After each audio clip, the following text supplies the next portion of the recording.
আপনারা একটু দেখেন আমি কি তৈরি করতেছি, একটু দেখেন।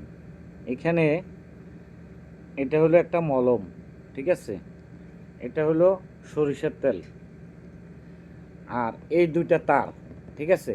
এই দুইটা তার দিয়ে শর্ট লাইন কীভাবে তৈরি করি একটু দেখবেন, ঠিক আছে? এখানে শর্ট লাইনে কাজটা হবে এইভাবে। আপনারা যদি করেন তাহলে আপনাদের বিদ্যুৎ সাশ্রয় কমে যাবে। এই দেখেন, আমি ঠিক লক্ষ্য করবেন কিভাবে এটা তৈরি করতেছি, ঠিক আছে? এই দেখেন, আমি এটা খুলতেছি, এই খুলে ফেললাম, ঠিক আছে?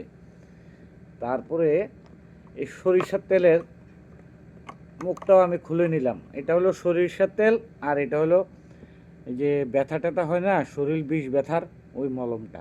এই দেখেন, আপনারা লক্ষ্য করবেন যে আমি এখানে কি করতেছি। এখান থেকে আপনারা বিদ্যুতের লাইন দেখবেন এখন, ঠিক আছে? অবশ্যই এখান থেকে একটা বিদ্যুতের লাইন হবে। একটু ভিডিওটা ভালো করে দেখবেন। ভিডিওটা যদি ভালো লাগে একটু শেয়ার করে দিবেন, ঠিক আছে?